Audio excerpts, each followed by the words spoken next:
Et il y a des Indiens qui sont arrivés au Kenya tout dernièrement.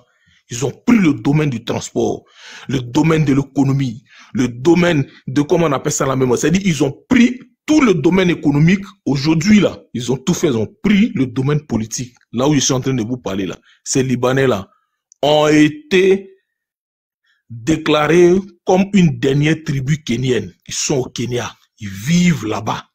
C'est-à-dire, on les a ajoutés des forces et des grès sur la tribu kenyenne. C'est ce que c'est en train de dire. Tout le monde a un téléphone. Tapez Google. La tribu indienne au Kenya. Aujourd'hui, ils ont le monopole sur tout. Les Kenyans ne peuvent même pas parler devant ces Indiens-là. C'est-à-dire, ils sont Kenyans plus que les Kenyans. Pendant ce temps, ils sont arrivés tout dernièrement. Hein. Ils sont arrivés tout dernièrement. Il n'y a même pas 60 ans de cela. Ils sont arrivés tout dernièrement. Des gens qui sont venus trouver les Kenyans, c'est le même procédé que les Libanais ont fait. Ils sont arrivés en tant que des commerçants. Commerçants, ils sont devenus acheteurs de produits. Café, cacao, anacarde, palmier à huile. Après ça, ils se sont mis comme des industriels. Ils sont dans l'immobilier, ils sont se sont mis comme des conseillers au maire. Pardon? Ils sont dans l'immobilier, ils sont partout. Ils sont dans l'immobilier. Aujourd'hui, la Real celui d'Aboisseau, il a payé plus de 200 hectares de forêt. Et juste après ces élections, à partir de l'année prochaine, il va commencer à vendre la terre aux Agnis. Il va commencer à vendre la terre aux Abourés. Ok, Togo, donne-lui la parole.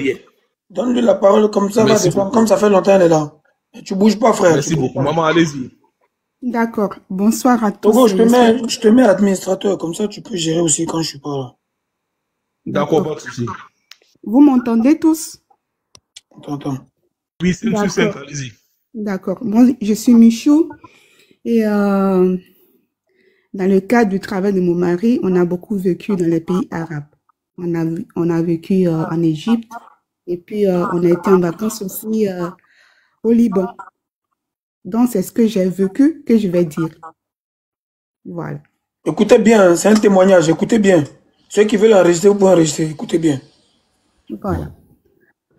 En fait, en Égypte, bon, l'Égypte déjà, c'est un pays arabe, comme on le sait. D'accord? Et moi, étant une noire qui a épousé un Européen, d'accord? J'avais droit un peu à tous les privilèges, c'est-à-dire la grosse voiture, le chauffeur et tout. Du coup, lorsque, par exemple, je descendais de la voiture, je voyais ce groupe d'Arabes tout le temps. On a fait 5 ans là-bas, tout le temps. Ils viennent et puis t'applaudissent. Pourquoi? Parce que tu es noir, tu descends d'une grosse voiture. Ou encore tu es noir et le chauffeur qui est arabe descend et t'ouvre la portière. Il y a une jeune fille que j'ai sauvée, une jeune ivoirienne. Une fois, on était à un anniversaire de ma fille. Comme ma fille était à l'école américaine, et donc, évidemment, parmi les enfants égyptiens de la haute classe et tout. À cet anniversaire-là, évidemment, j'étais la seule noire avec un enfant métis et tout. Je vois une petite noire qui servait. Elle partait, revient. Elle revient. Et elle faisait le tour autour de moi. À un moment donné, je vois que oui, elle m'a servi avec un papier. Elle me sert avec un papier. J'ai fait attention, j'ai vu le papier. Elle a écrit dessus, en français, « Sauvez-moi ». Donc, j'ai pris le papier avec un numéro de téléphone. Plus tard, je l'ai appelée. Je l'appelle, elle se rend compte que, elle me dit, tanti, tu es ivoirienne par ton sang. Je dis, oui, je suis ivoirienne. Elle me dit, moi aussi, je suis ivoirienne. Je suis ivoirienne, je suis baoulée. Que je travaille dans une famille libanaise qui m'a fait venir. Mais tante, il faut me sauver. Je dis comment? Elle me dit non, que oui, elle dort dans les toilettes depuis son arrivée. Ça fait 3 ans qu'elle vivait dans cette famille. Une famille diplomatique, qu'elle dort dans les toilettes. Et lorsque, par exemple, sa patronne n'est pas là, sa patronne la prête aux membres de la famille. Voilà. Et donc, j'ai dit, mais comment je peux te sauver? Je ne savais pas comment faire. Je parlais à mon mari et tout. Mon mari me dit, va à l'ambassade de la Côte d'Ivoire. Donc, je suis partie rencontrer le consul. Je rencontre le consul, je lui dis tout et tout. Ils me disent non que oui, je suis le contact avec la petite. Puisque la petite m'a appelé, c'est lorsqu'il dorme à 2 h du matin qu'elle m'appelait. Elle m'a envoyé un message et je lui répondais. Voilà. Je lui dis, comment tu manges? Elle dit, tata, ça fait 2 ans que je suis ici, je ne fais que manger les noodles. Est-ce qu'elle paye pour moi? Les quoi? Écoutez, noodles. C'est quoi? Noodles, ce sont les petites pâtes chinoisées des enfants là. Au supermarché, c'est 500 francs ici, c'est peut-être 50 centimes et tout. Les nouilles, voilà. Elle me dit que oui, en 2 ans, c'est ce qu'elle mange. Elle mange ça aux toilettes. C'est elle qui fait tout. Elle dort, c'est-à-dire elle se réveille à 4 h du matin et elle se couche à 1 h, minuit. Et parfois, même quand tous les membres de la famille sont en vacances, il la prête à d'autres personnes. Elle n'a jamais de repos. Jamais. Si vous voyez la petite, c'était une brindille. Bon, j'ai contacté, comment dirais-je, ça a été vraiment un truc diplomatique entre l'Égypte, le Liban et puis, bon, entre eux là-bas. Dieu merci, la petite a été libérée par l'armée égyptienne. Je ne sais plus comment ça s'est produit, mais la petite a été libérée parce qu'après, elle m'a appelé, elle m'a dit, tata, l'ami est venu me chercher et ils m'ont renvoyé en Côte d'Ivoire. Ça, c'est, voilà, c'est ce que je voulais dire. Ensuite, on était en vacances au Liban. Merci beaucoup déjà pour cette petite-là. Dieu te bénisse. Voilà, je vous en prie. On était en vacances au Liban, 10 jours. Moi, je suis noire. Mon mari est blanc. La petite, excuse-moi de te couper. Elle est en Côte d'Ivoire actuellement, tu n'as plus de ses nouvelles? J'ai plus de ses nouvelles. Bon, ça fait 4 ans. Pendant le Covid, on a quitté l'Égypte, donc on était resté en contact et puis ensuite, bon, je l'ai perdu. Voilà. Okay. C'est qu'elle m'a dit que oui, ça allait très bien, elle était rentrée et tout, je l'avais sauvée et tout. Voilà. Même l'ambassadeur m'avait écrit, me dit merci dans le temps. De l'Égypte en Côte d'Ivoire, de la Côte d'Ivoire en Égypte, m'avait écrit pour me remercier. Ok. On était au Liban. Le Liban, oui, c'est un petit pays. Mais la plupart de leurs murs, de leurs immeubles, c'est-à-dire, il y a les impacts des balles dessus. D'accord? Voilà. Voici le Libanais qui me voit sortir de l'hôtel et puis il rit. Il rit, je le regarde, ben, pourquoi vous riez? Il dit, américaine. Il dit, ben non, je ne suis pas américaine, je suis ivoirienne. Il me dit, non, ivoirienne, tous nègres. Madame, vous ne pouvez pas être, oui, vous ne pouvez pas être ivoirienne parce que vous êtes trop bien, vous êtes américaine. Pour vous dire que le noir qui est respecté au Liban est considéré comme américain. Vous comprenez? Et pendant le séjour, j'ai rencontré une jeune fille au balcon parce que la jeune fille, l'immeuble était juste en face de nous et tout le temps, elle était là au balcon. Donc, du coup, elle et moi, un jour, on a causé. En cause, elle me dit, tata, je suis ivoirienne. Je dis, mais encore, mais comment? Je te vois qu'au balcon. Elle dit, oui, c'est là, ils m'ont donné le droit d'être. Je n'ai pas le droit d'être dans la maison. Je suis dans la maison juste pour faire le nettoyage. Je dors au balcon. Tata, ici, là, au Liban, là, quand tu es noir, tu ne peux pas marcher dans les rues. Parce que lorsque tu marches dans les rues, ils te lapident. Tata, ici, là, nous les Noirs, on ne peut pas prendre les taxes, les wakas, c'est impossible. Parce que même un enfant peut te gifler, te pousser, ils vont marcher sur toi et te tuer. Vous comprenez? Au Liban, là, il n'y a pas noir qui peut, comme eux en Côte d'Ivoire qui ont tout. C'est impossible.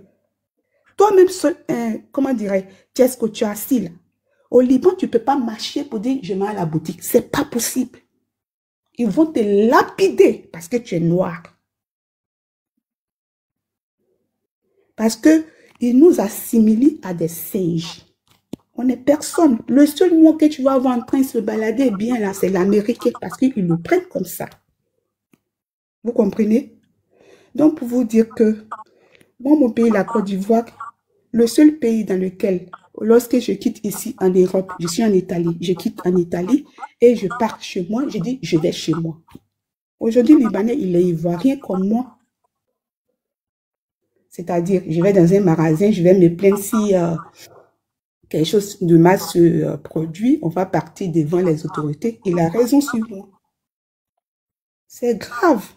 Très grave. Pourquoi même on leur donne la nationalité ivoirienne? Pourquoi? Parce que nous, Noirs, là, on n'est rien chez eux. Rien même là, ça a de la valeur. Rien a de la valeur à nous, les Noirs. On n'est pas être humain. J'ai fait 10 jours au Liban, ils m'ont pris pour américaine. C'est impossible que je sois ivoirienne. Parce que les Ivoiriens, je suis une négresse. Vous comprenez? Donc vraiment, le combat, c'est tant si j'ai vu ces choses-là sur TikTok, ça m'a tellement écœuré, vomi que bon. On est tous ensemble, quoi. Voilà, c'est ce que je voulais dire. Vraiment, merci beaucoup, Michou. Merci pour tous les services rendus à ces jeunes filles-là, notamment celles en Égypte. Et c'est ça qui est là. En tout cas, grâce à vos témoignages, grâce à notre motivation, nous, on est en train de s'organiser. Cette fois-ci, je pense que c'est la bonne époque, c'est la bonne période. Donc, Inch'Allah, ce combat va aboutir. On ne va pas laisser, au nom de tous ceux qui ont souffert et qui continuent de souffrir de cette race de vipères. On ne va pas les laisser. On va s'organiser puis on ira jusqu'au bout. On ira jusqu'au bout. Voilà, devant Dieu, devant les hommes. On ne va pas laisser. Ça ne sera pas un buzz de trop, un buzz de plus.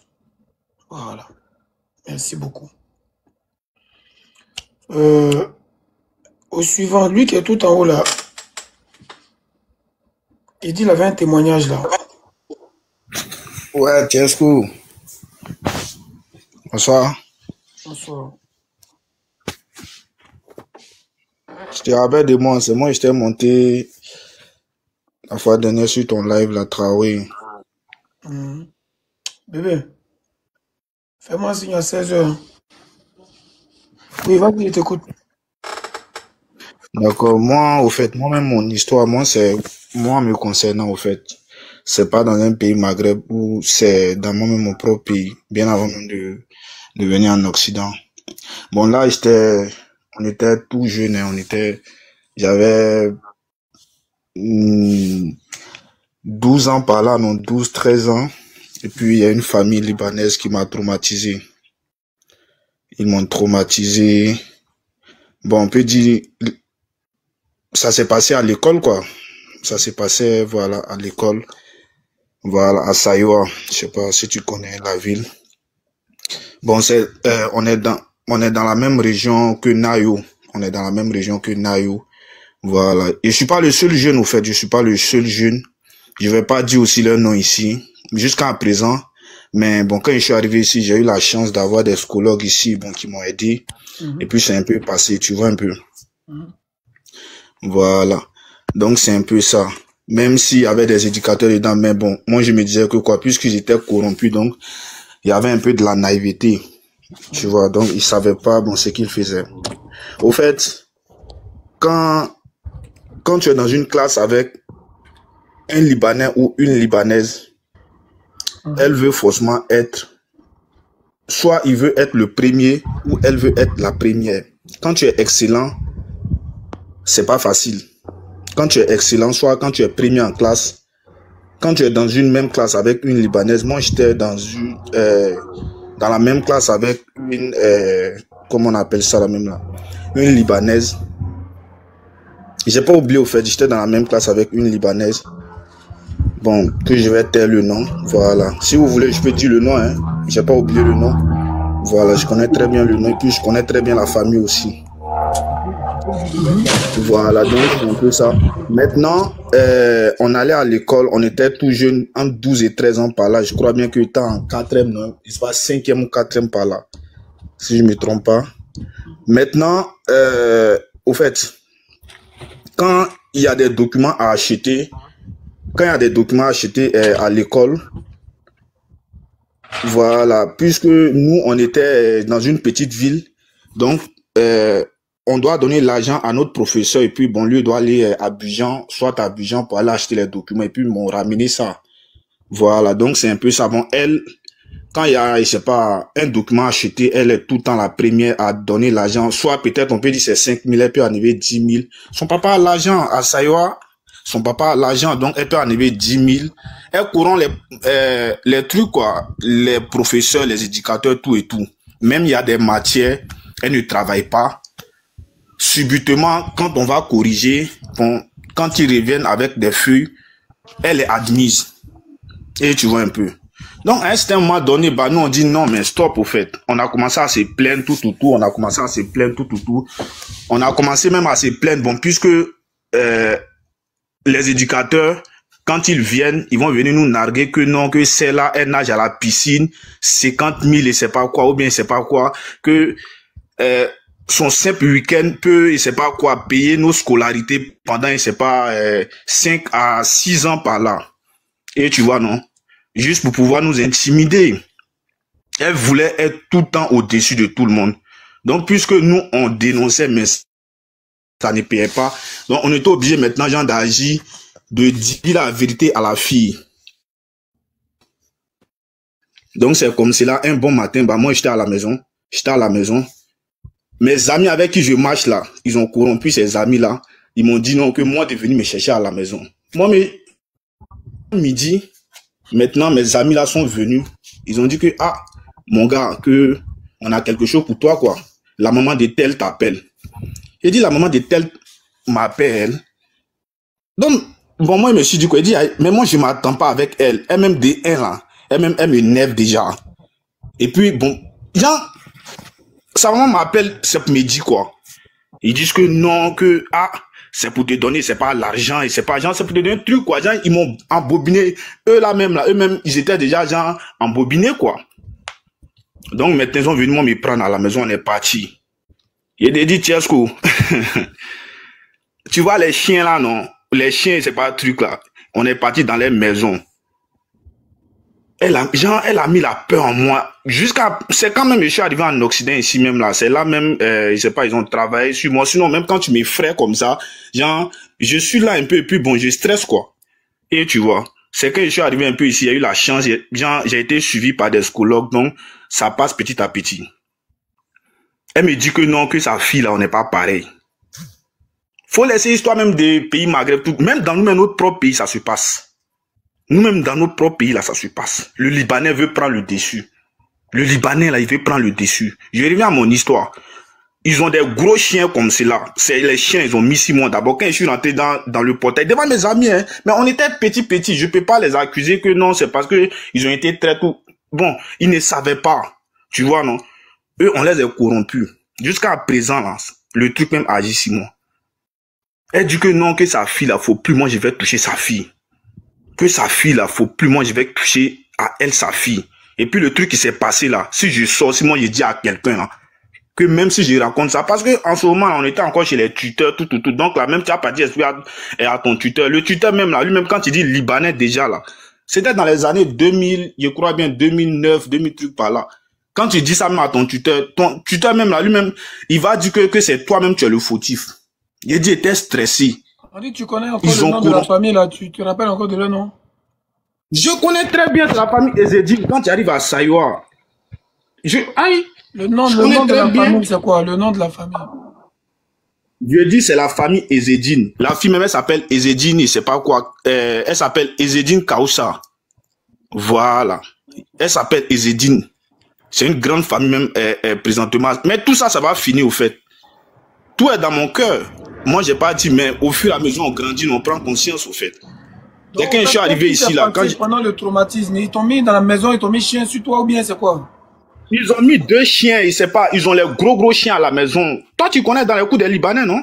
Ils ont les gros chiens à la maison comme ça, ils ont jeté les chiens sur moi, je suis tombé. Moi-même, là, j'ai perdu, genre, je sais pas comment elle t'a expliqué, quoi. J'ai perdu truc en même temps, genre, j'ai perdu conscience.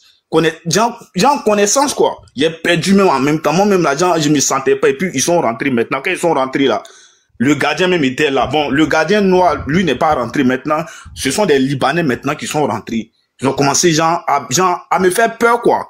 Que si moi je touche, et puis si je sors ici, là, si j'ai dit à quelqu'un que non, il y a quelque chose qui m'est arrivé, là, moi, là, ils vont me faire quitter ce monde.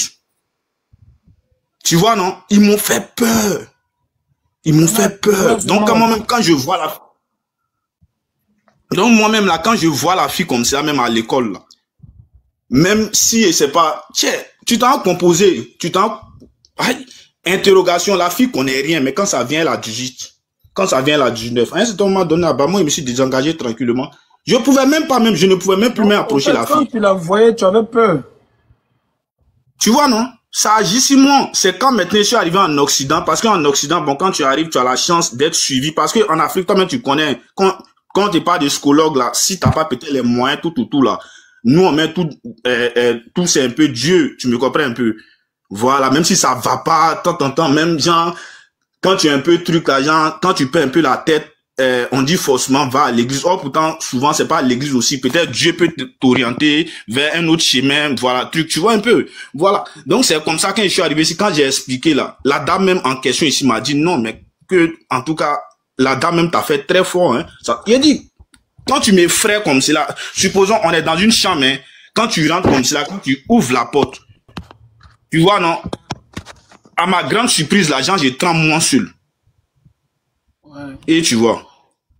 Donc là, histoire de, je sais pas, les pays, nous-mêmes dans notre propre pays, prenez souvent même des enfants qui sont dans des mêmes écoles avec des Libanais, je sais pas, truc, des jeunes Libanais et autres là. Ils veulent forcément gouverner.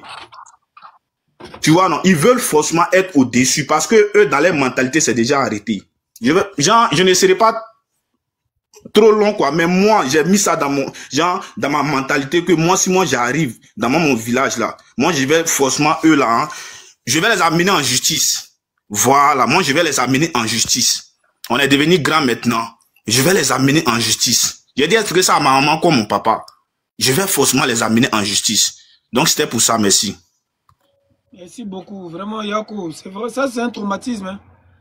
Un enfant de 12 ans à qui on lâche des chiens pour le traumatiser. Il est seul, il est livré à lui-même, il ne peut pas se défendre.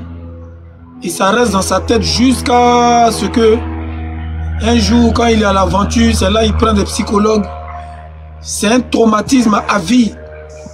Pourquoi on peut faire subir ça à un enfant dans son propre pays? Pourquoi?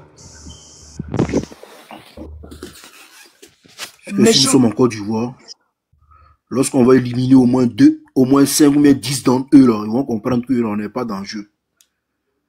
Parce que le but même, c'est de les chasser de la Côte. Ils n'ont qu'à quitter en Côte d'Ivoire même, en fait. Et pour ça, là, il faut les éliminer. Un enfant de 12 ans. Dans son propre pays, vous traumatisez un enfant de 12 ans. Et ça, le petit ne peut pas se plaindre. Parce que vous l'avez fait des menaces de mort. Et il y en a plein de ces cas-là. Hein. S'ils lui ont fait ça, c'est qu'ils ont fait ça à beaucoup d'autres enfants. C'est très grave. Vous allez payer ça. Vous allez payer ça. C'est nous les Noirs. On était la première race de l'humanité. C'est nous les enfants de Dieu. Et vous avez cette haine-là envers nous. Mais comme nous, on est trop gentils là, vous avez vu ça comme si on ne va jamais changer. Maintenant là, on va inverser les rôles. On va passer à l'offensif. C'est nous, on va devenir des méchants. Et puis vous allez nous demander pardon. C'est que vous avez fait à ce jeune homme là. Et puis vous l'avez traumatisé à l'âge de 12 ans. On va faire ça à vos enfants. Et regardez bien ce qui va se passer actuellement à Abidjan. Faites très attention. Vos enfants que vous allez cacher dans les écoles libanaises là. Faites très attention. Les traumatismes que vous avez fait à nos enfants, là, on va faire ça à vos enfants. Tout le mal que vous avez fait, on va vous faire ça. Donc si vous êtes malin, commencez à quitter la Côte d'Ivoire. Et c'est pas où vous allez partir. Hein. Mais nous, en Afrique de l'Ouest, là, on va servir d'exemple au pays qui a chassé les Libouls. Je vous jure. Écrivez ça quelque part. On va s'organiser. Ce combat-là, on va prendre ça à cœur. Et puis on sera le premier pays en Afrique de l'Ouest à vous chasser officiellement devant tout le monde pour montrer au monde entier que nous, les Ivoiriens, là, on n'est pas des lâches. Nous, les Ivoiriens, on n'est pas des lâches. On dit plusieurs jours pour le voleur, un jour pour le propriétaire. Ce pays-là, ça nous appartient. Et ça nous coûte cher. Et nous, tous ceux qui sommes à l'étranger, là, sachez qu'on va rentrer chez nous. C'est chez nous. On sort quand on veut, on rentre quand on veut. Et nos enfants, nos parents qui sont au pays, là, ils doivent être heureux. Ils doivent être fiers. Ils doivent vivre dans la dignité. Et non dans l'esclavage. Vous voulez nous traumatiser dans notre propre pays. Vous voulez nous traumatiser dans notre propre pays. D'accord. Attachez vos ceintures. Ça a commencé. Préparez-vous. Ça va commencer. Ce qui va se passer là, c'est Dieu seul qui va venir vous sauver. Les Ivoiriens sont debout. S'il te plaît. Je voudrais dire quelque chose avant de descendre. Vas-y. Ok, dis à tous les Ivoiriens, en tout cas, tous ceux qui travaillent les Libouls là et qui les malmènent là. Champion, faut organisez-vous, grassez-les aussi. Voilà. Un Liboul qui est en train de faire. Non, c'est pas ici. Champion, il n'y a plus mouvement de choses. Non, doucement, c'est pas. Quelqu'un qui est en train de te faire chose là. Doucement. Voilà. Ok, il n'y a pas de bruit. Donc, c'est dire que là, c'est la réciprocité à tous les niveaux. Voilà. Ils n'ont qu'à quitter le pays. Point barre. Ils n'ont qu'à aller chez eux. Ils n'ont qu'à aller chez eux et puis ben, ils vont se jouer les Django là-bas. On voit, il y a Israël qui les attend. Hein? Quand ils fuient. Ah ouais, les Ivoiriens sont énervés. Non, Jesco, faut pas jouer avec ça. En fait, c'est le véritable mot d'ordre qui est là. Non, ça choque. C'est pas voilà, c'est le véritable point. C'est pas parce que c'était pas encore arrivé, ce n'est pas parce que ce n'était pas encore arrivé que tu vas rire. Tu vois. Non, voilà. Au fait, là, tu sais, si Internet, non, je parle pas de toi, je parle pas de toi, mais je parle de nous, je parle de nous tous. Je parle de nous tout à l'heure. Ramdé, là, il a donné un témoignage de ce qu'il y a un Liboul qui a déjà son partenaire. Tu vois. Bon, par exemple, là, si c'était mon partenaire, c'est mon frère sang, ce Liboul, là, il y a longtemps, il l'a mis à terre aussi. Voilà. C'est de ça qu'il s'agit. Il faut laisser dans l'affaire de Dieu va faire tout et tout, là. Dieu nous voit, nous tous. Mais Dieu nous voit, puis ils sont en train de nous faire ça. Ce n'est pas nous qui avons provoqué, ce sont eux. Le petit, son esprit est fort, parce qu'on va le venger, Inch'Allah. On va le venger, on va pas laisser. Même le petit Traoré qui est là, champion, ton palabre là, c'est mon palabre. Ce qu'ils t'ont fait là, on fait ça les enfants. Claire, à bas bien, c'est pas fait de porter plainte contre eux. Il y a un enfant Liboul qui va vivre ce que tu as vécu là. Et puis il va se souvenir de ça toute sa vie. À bas bien. Est-ce que j'ai un truc à dire vite fait, comme ça je vais descendre. Benjamin, s'il te plaît. Vas-y. Ouais, je voulais parler avec Est-ce que je parle ou bien je laisse parler d'abord? Non, faut le laisser éviter. Ok. Ouais. Bonsoir tout le monde, bonsoir Casco. Franchement, le combat continue. Franchement, ça c'est une bonne combat. Ramzi, je te dis, hein, franchement, ton frère sans qu'ils sont déjà là. Normalement, c'est vous qui devez faire ce combat. Là, je te dis, hein, ça ne va pas rester impuni. Je te dis, hein, si vous avez laissé ça là tomber là, ça veut dire, Ramzi, vous êtes lâche. Un étranger ne peut pas dire, moi, mon frère, ça, on va le laisser impuni. Non. Les gars, réveillez-vous. Voilà, réveillez-vous. Réveillez-vous. Déjà, il y a un qui dit incitation à la haine là. Attends, il va te bloquer d'abord. C'est nous, on a créé la haine. Et nous, on a créé la haine là. C'est un liboule en plus. C'est un liboule. Faut bloquer mère con de sa maman. Voilà. Vu que tu dis, tu connais déjà tes amis qui sont déjà là-bas, tu as les numéros, ils connaissent les couloirs là. Il faut que justice soit rendue à ton frère là. Laisse pas impuni quoi. C'est tout ce que je vais dire. Laisse pas ça tomber. Ne laisse pas tomber. Ne laisse pas ça tomber. Non, voilà, j'ai très mal. Non, non, Côte d'Ivoire, ouais. Côte d'Ivoire là, ça nous appartient plus. Les œufs au Liban là-bas là. Nos petites soeurs qui vont travailler là-bas, là, elles dorment au balcon et aux toilettes. Balcon. Ah, et chez nous, vous avez de grosses villas. Et puis vos enfants vivent à l'aise. Vous dites encore non, mais c'est incroyable. Qui vous a dit que c'est au Liban seulement les soeurs là dorment au balcon? En Côte d'Ivoire, il y a une qui a fait témoignage. Il y a une qui a fait témoignage sur TikTok. J'ai liké ça tout à l'heure là. Elle dit, en Côte d'Ivoire là, elle a travaillé chez Liboul et puis il dormait au balcon. En Côte d'Ivoire, hein, c'est pas que au Liban. Hein. Quand j'ai trouvé la vidéo, il y avait ça. Mais j'ai un truc à dire vite fait. Si je mets à finir, il va parler vite fait. Parce que je te dis, moi ici, un petit nordiste, ici un petit Djibouti. Moi j'ai travaillé, je faisais tout ce qui est travaux dans les magasins, tout ce qui est, tu vois, tout ce qui est les étagères, il fallait les quincailleries, dans les grands événements. Et je te dis, voilà, devant moi, un jour, ils m'ont contacté, je suis allé faire des vues, tout.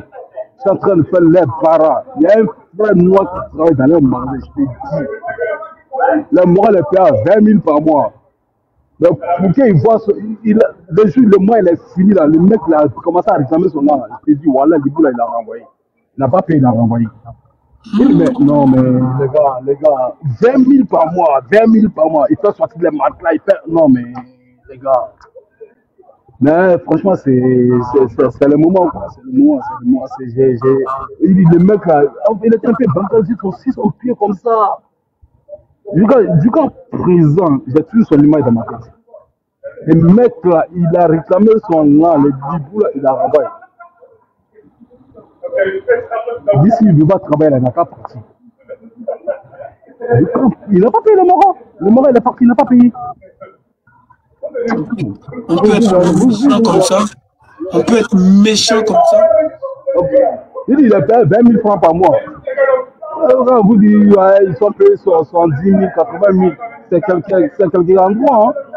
Je veux dire, c'est vers Abidjan, soit tout ce qui est dans le petit ville. Les morts sont payés 20 000, 25 000, 30 000.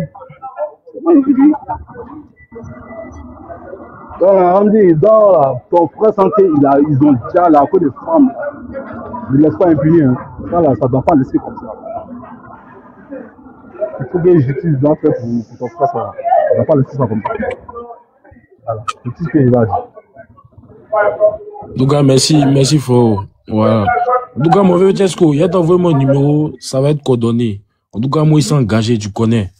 Envoyez vos numéros inbox, on va faire un travail de fond. Envoyez vos numéros. Exactement. Là, il y a chuté, il y a descendu la paix, je dois me lever tout le matin. Voilà, donc il y a envoyé mon numéro. Et puis, on gérait ça. Franchement, force à nous, le vieux. Franchement, ce combat, on doit mener ça efficacement même.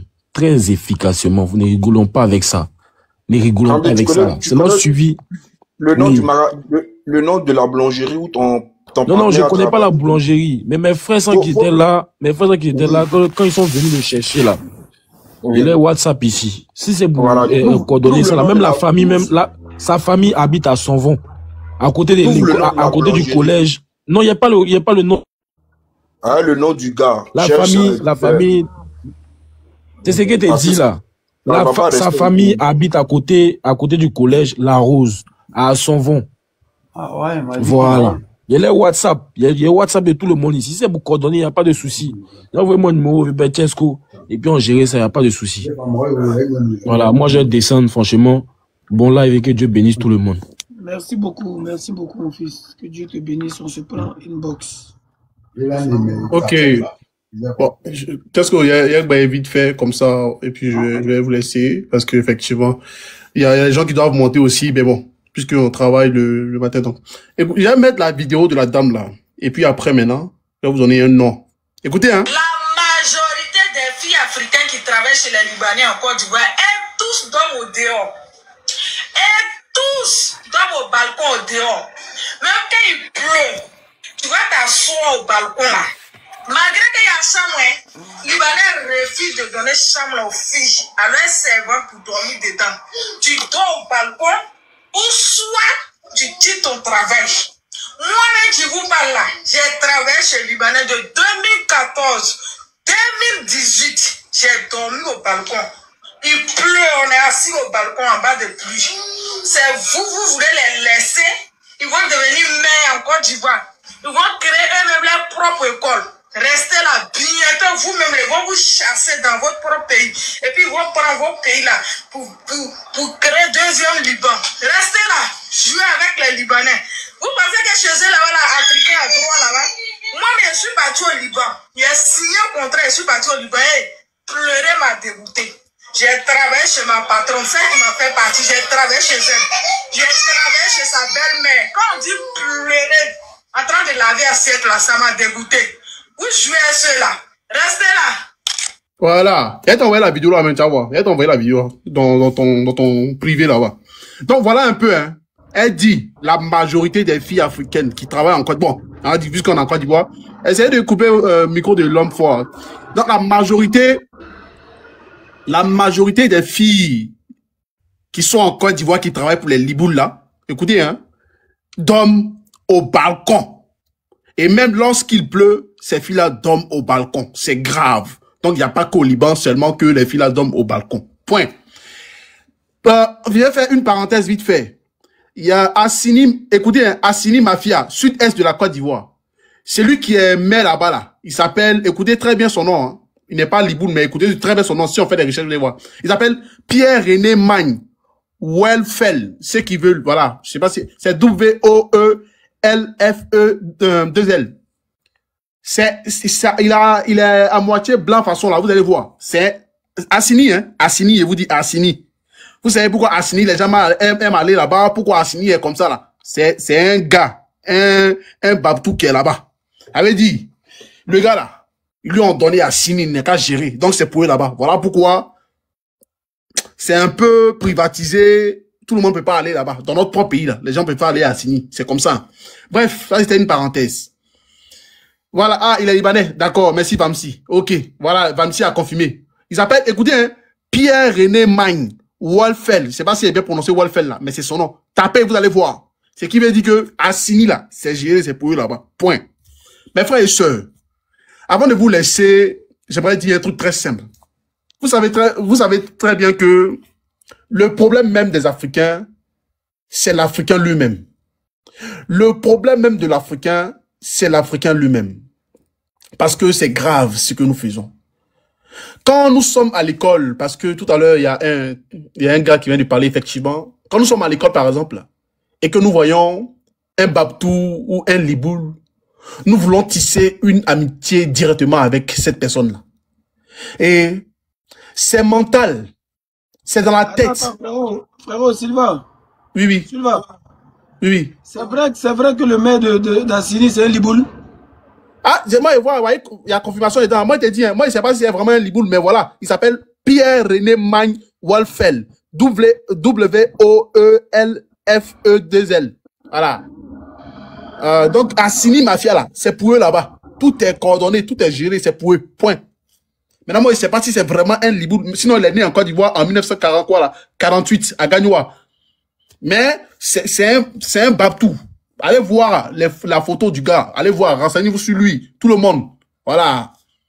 Ah, c'est confirmé. Les gens qui disent, oui, c'est Liboul. Moi, je confirme. OK. Voilà. Donc, voilà pourquoi Assini, là, c'est coordonné, c'est bloqué là-bas, où on peut pas aller, c'est privatisé, c'est ça. Donc, voilà. Vous avez la réponse à tout ça. Vous qui écoutez là, écoutez très bien. Hein. Vous pensez qu'on joue là. Quand c'est doi. Quand on parle à chaque fois, c'est doi.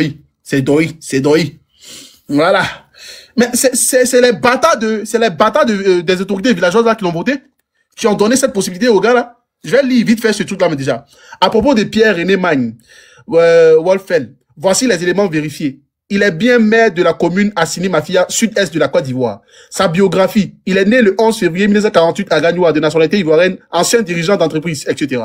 Il a été désigné candidat par la chefferie traditionnelle d'Assini pour les municipales de 2023. Il a adhéré au parti au pouvoir, le RHDP, Rassemblement des oufouettistes pour la démocratie et la paix. Donc c'est un RDR. Voilà.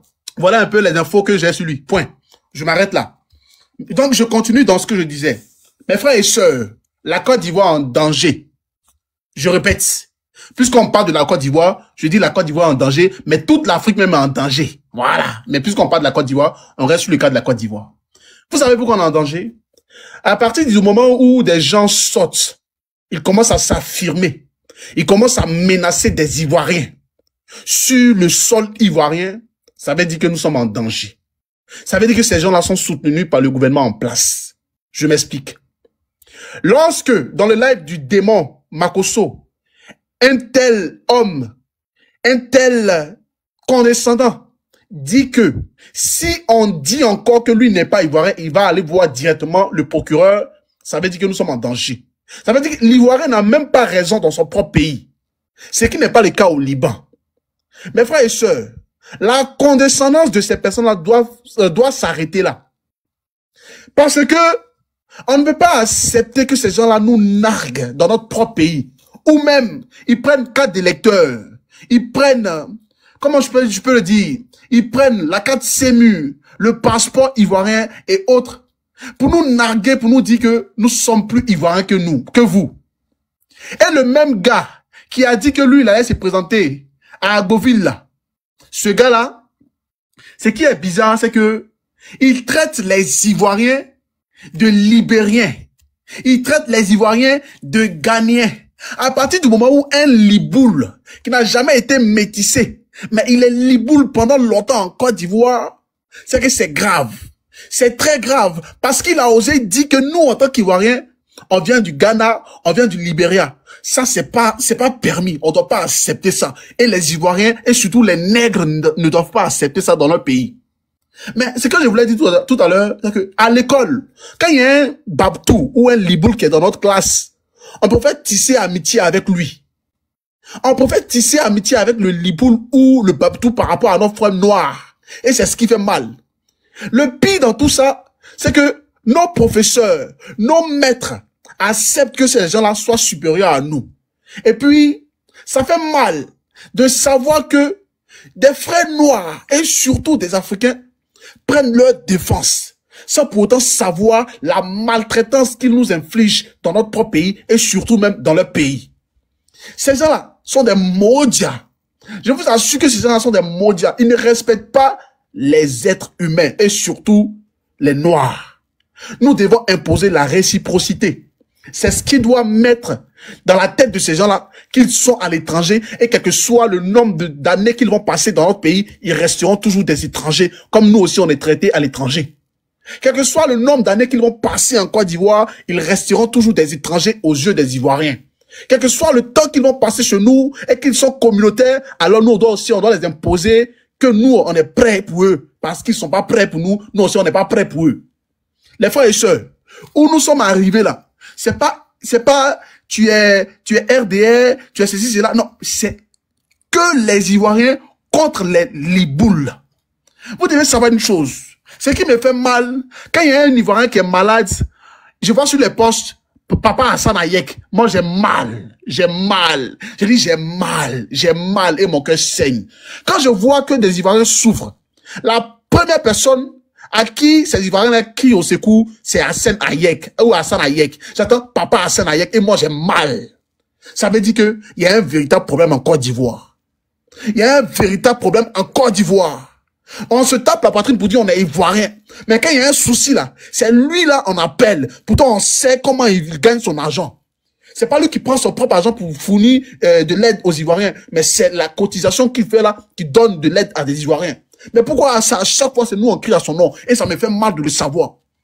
Mes frères et sœurs, il est important que nous soyons conscients de ce que nous vivons aujourd'hui en Côte d'Ivoire. Parce que ces gens-là mangent avec des membres du gouvernement. Donc, ils sont capables de nous maintenir dans cette pauvreté et puis on va les supplier pour nous donner à manger. C'est parce qu'ils savent que nous rampons sous les pieds. Voilà pourquoi à chaque fois, excusez-moi, voilà pourquoi à chaque fois, on est là, on les supplie. Ah, Hassan, pardon, faut venir au secours. Ma maman souffre. Hassan, faut venir au secours. Voilà pourquoi ces gens-là, ils se croient meilleurs que nous. Ils se tapent la poitrine pour dire, ils ont des, comment on appelle, des entreprises chez nous. Et que c'est eux qui embauchent nos parents. Mais dans quelles conditions vivent nos parents dans les entreprises là? Dans quelles conditions vivent nos parents dans les entreprises? Chesco, tu as posé une question très pertinente tout à l'heure. J'ai gardé cette question. Tu as dit quoi? Pourquoi, malgré toutes ces injustices, pourquoi, malgré tout ce racisme dans notre propre pays, les jeunes, la jeunesse ivoirienne n'est pas encore consciente? Chesco, le problème est profond. Les Libouls là, les enfants parlent comme nous aujourd'hui. Et ils sont tellement malins dans leur esprit démoniaque là. Vous savez ce qu'ils font? Ils essaient de dire à leurs enfants là, parler comme eux, tisser des liens avec eux, comme ça, demain, s'il y a un frère noir, un barbare, un sauvage, un nègre, veut nous combattre, alors, ce n'est que vous donnez à manger là, ils vont vous défendre. Et c'est comme ça, ils sont de prendre un peu l'ascendant sur nous, et puis voilà pourquoi des sauvages, des ignares, des nègres, ils sont encore dans nos pays, et puis ils soutiennent ces libouls là. Je vous assure que c'est comme ça ils font.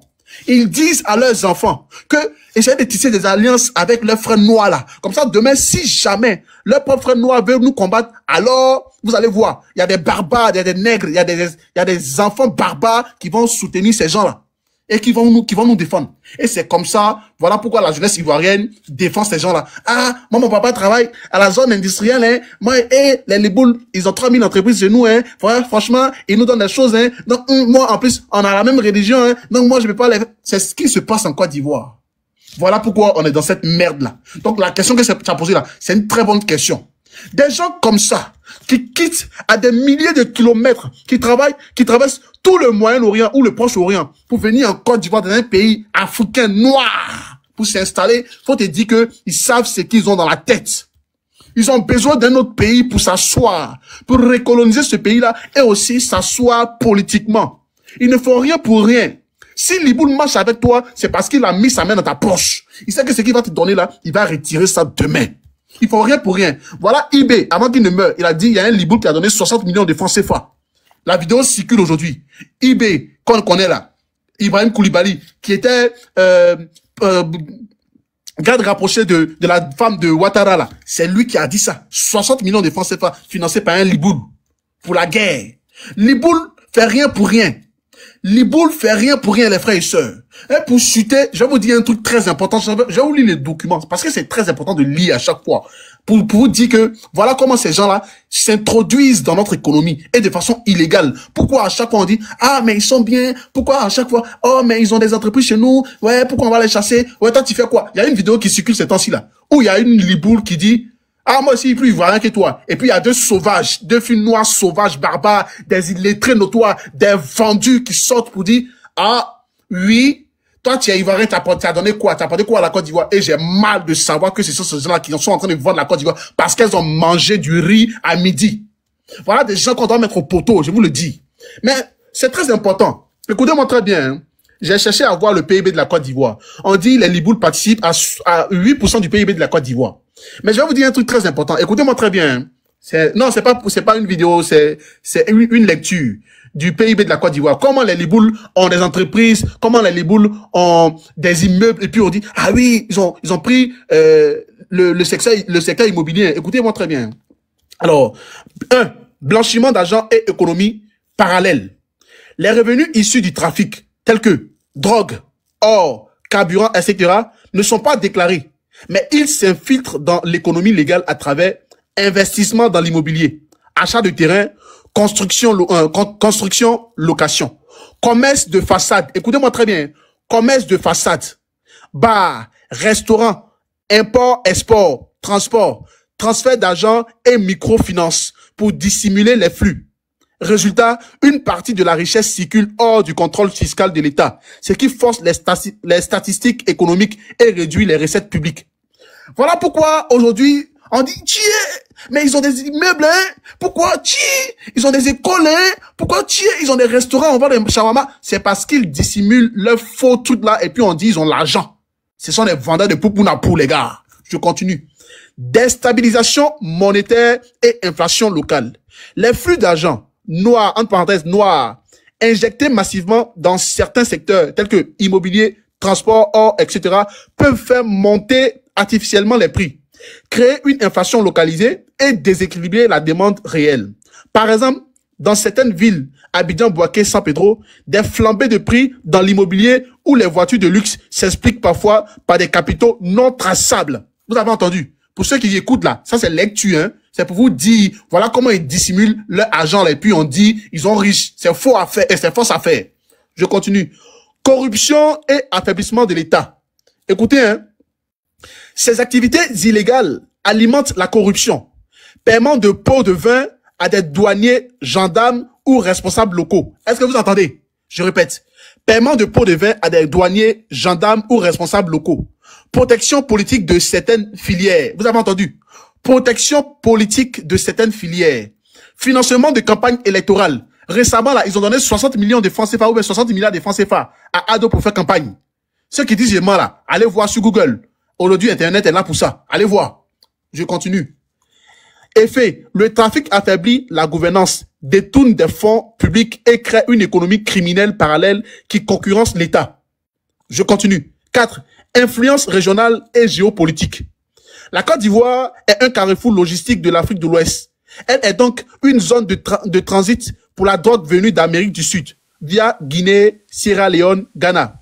Un point de passage pour l'or et les diamants de contrebande. Et parfois un refuge financier pour les réseaux régionaux.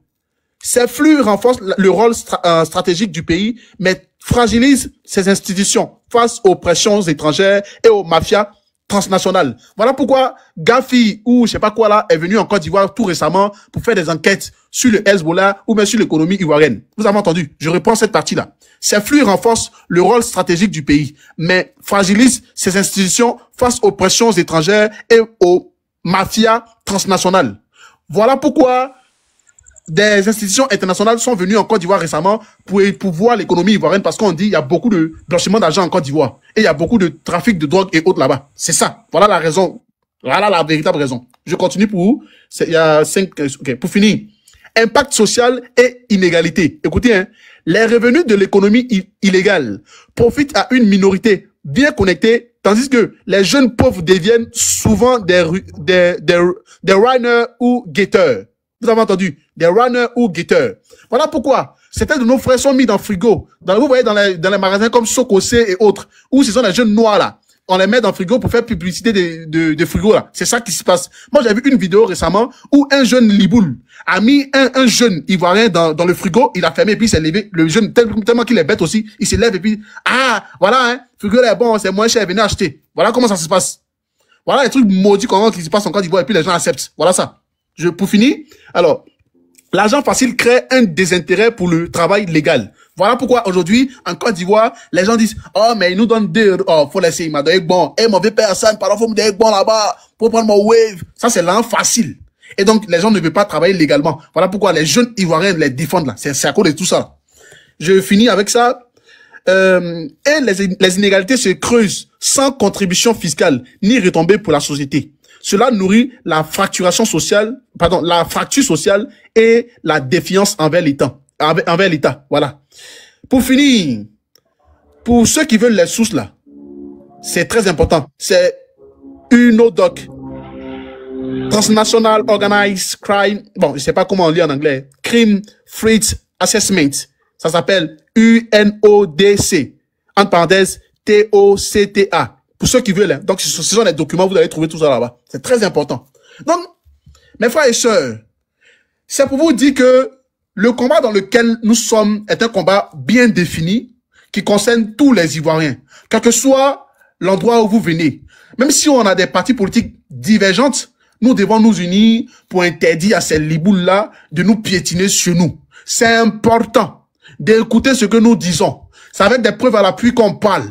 Et vous devez le savoir. Je sais que parmi vous, il y a beaucoup d'illettrés qui mangent avec eux. Mais désolé de vous insulter illettrés, mais vous acceptez qu'on nous nargue. Voilà pourquoi on vous dit que vous êtes des illettrés. Il est important qu'on s'unisse pour chasser ces gens et qu'ils retournent au Liban pour relever leur économie. Point barre. Nous-mêmes, si l'État met à disposition des Ivoiriens, vous allez voir comment on va s'y réveiller, on va travailler. Parce que c'est nous qui nourrissons les entreprises, c'est nous qui travaillons dans les zones industrielles, c'est nous qui travaillons dans les zones où on vend Baolo, on vend Pirijois et autres là, c'est nous, on fait tout ça là. Mais comment l'État ne met pas à la disposition des Ivoiriens des moyens financiers et humains pour que les Ivoiriens puissent travailler légalement pour qu'eux aussi ils puissent se nourrir. Il y a tout ça.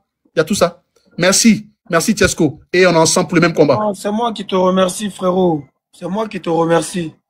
Une seule personne ne peut pas faire un combat. Donc quand vous êtes là comme ça, là, ce que vous dites là, c'est ce qui est dans mon cœur, ce que je n'aurais pas pu dire, ce que je peux oublier, ce qui doit être dit. Donc c'est moi qui vous remercie. On va faire le combat en sous-mêlélé, en bas de la table, comme on a dit. On va s'organiser. Ceux qui n'ont pas encore envoyé leur numéro WhatsApp, envoyez vos numéros. Mais ce combat-là, on ira jusqu'au bout. Parce que c'est le combat d'une génération. C'est le combat d'une nation. Et ça n'a rien à voir avec un parti politique. Ça n'a rien à voir avec une ethnie. Ça n'a rien à voir avec un leader politique. Et on ne fait pas ça pour que quelqu'un va venir prendre la place d'un politicien. Nous, on fait ça pour notre dignité. On fait ça pour venger nos frères qui ont souffert de ces gens-là. Et qui souffrent encore de ces gens-là. On fait ça parce que ces gens-là sont méchants. Ils maltraitent la race noire chez eux. Ils ne nous considèrent pas comme des êtres humains. Ils nous considèrent comme des animaux, comme des bétails. Ils ont honte de nous. Ils nous détestent. Ils nous haïssent. Ils font dormir nos enfants qui travaillent chez eux, dans le balcon, dans les toilettes. On doit se venger. Il y a un jeune qui était là tout à l'heure. Ils ont caché son enfance, traumatisé, tout simplement à cause de leur fille, qui doit être la meilleure élève de l'école. Et comme le petit la taquine un peu, ils l'ont invité chez eux, ils l'ont mis dans la maison, et puis ils ont versé les chiens sur lui, les chiens enragés. Jusqu'à aujourd'hui, le jeune est traumatisé. Jusqu'à aujourd'hui, le jeune est traumatisé. On doit montrer à ces gens-là que les Africains ne sont pas des lâches. Les Ivoiriens ne sont pas des lâches. Chacun a son combat. Hein? Chacun a son combat. Moi, mon combat, là, c'est le panafricanisme. C'est de lutter contre l'impérialisme. Aux côtés de mes frères de l'AES. Mais j'oublie pas que je suis Ivoirien. Et un jour, j'aimerais que mon pays soit libre, totalement, de tout impérialisme. De tout liboule.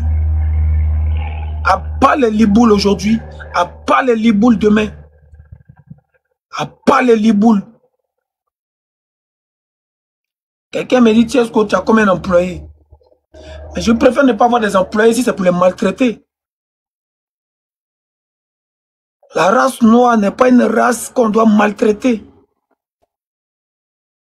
Vous savez combien de nos frères souffrent dans leurs entreprises que vous appelez entreprises là? Parce qu'ils n'ont pas le choix. Ils doivent travailler pour nourrir leur famille. Et de fois, on ne les paye même pas. Tous ceux qui ont envoyé leur numéro, vous inquiétez pas. Quand il est fini là, il vous ajoute dans le groupe au fur et à mesure. Mais avant de vous ajouter, il va vous appeler. Et puis vous allez m'envoyer vos photos, il va vous voir en vidéo sur WhatsApp. Et il ne va pas prendre des libous, il ne va pas prendre d'espions. Voilà. Que Dieu bénisse la Côte d'Ivoire. Que Dieu bénisse l'Africain. Que Dieu nous donne le courage d'aller jusqu'au bout de cette bataille. Voilà. Je vais couper le live. Je vais d'abord donner un dernier tour de parole à tous ceux qui sont là. Je vais aller me reposer un peu. Et puis je vais revenir encore dans la journée. On est dedans. On ne va pas les laisser. On ne va pas les laisser. Donc on va faire un tour de table. Chacun va prendre sa parole. Bonsoir, il peut parler? Vas-y. D'accord. Comment vous allez déjà pour commencer? En tout cas, faut pas, c'est pas, en fait, cette lutte-là, c'est pas seulement une lutte ivoirienne, c'est une lutte de toute l'Afrique de l'Ouest. Il y a des Maliens ou des Burkinabés qui se moquent. C'est pas le moment de se moquer, c'est un fait qui est réel et puis c'est sérieux. On entend parler de l'avenir de nos petits-enfants et puis il y a d'autres qui se moquent, qui sont en train de dire c'est bien, la Côte d'Ivoire va être une colonie, c'est pas moi. Libanais, c'est pas bien. C'est pas des gars qui nous aiment, c'est des gars qui sont en train de dire, c'est pas. C'est organisé, au fait, c'est intelligent et puis c'est fait, c'est travaillé depuis la base. C'est fait, c'est orchestré. Faut se réveiller et puis faut être intelligent. Mais Dieu merci aussi, il y a des gens comme nous qui sont quand même éveillés.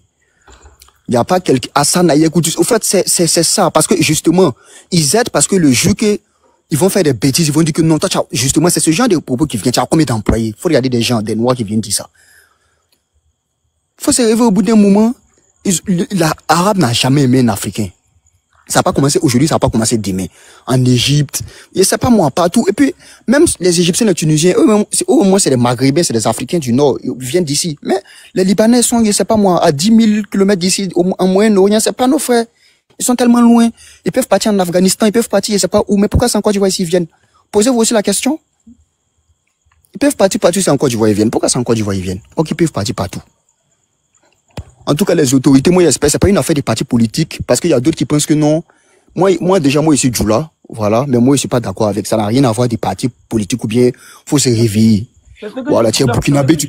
C'est ce que je voulais entendre. Un frère Djoula, il est dans le même combat que son frère Bété, que son frère Baoulé, que son frère Amou, parce que nous sommes tous des Ivoiriens en réalité. On est africains d'abord. On est africains. On est africains.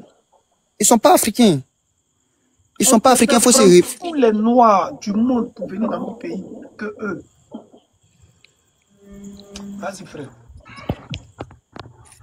En tout cas, moi, j'espère que les gens vont se réveiller puis ils vont arrêter d'être dans les émotions, s'il vous plaît. Ces gens-là, ils nous aiment pas. C'est de la manipulation. Faut arrêter.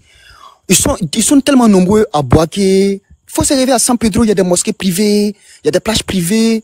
Ça tue nos frères maintenant sur nos propres terres. Ça devient quoi maintenant demain, s'ils ont le pouvoir politique? Ils sont en train de tuer des gens. Ils sont même pas encore même députés, mais ils tuent des gens en Côte d'Ivoire. À San Pedro, ça balance des gens au 3e, ça viole des gens. Oui, les gens, ils veulent les gens. Faut connaître les mots, sinon ils vont te bloquer. Ok, d'accord. Bon, ceux qui disent que les Libanais, ils emploient des gens qui, bon, toi, tu es Ivoirien, tu fais quoi là? Ils préfèrent ne rien faire que d'employer des gens et puis les VUOL.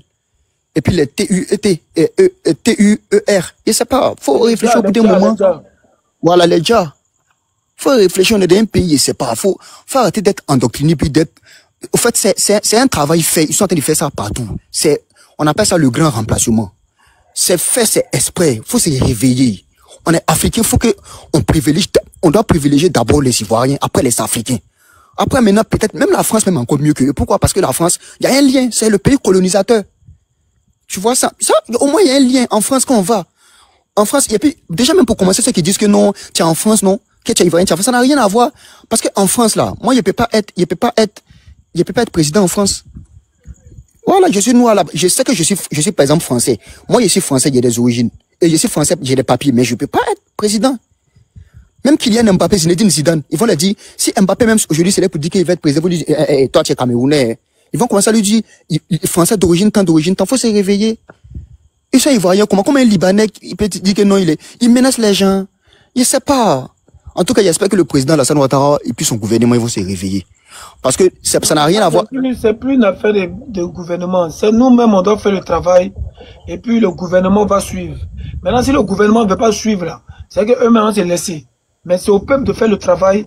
Et puis le gouvernement va trancher. Voilà. D'accord, il n'y a pas de...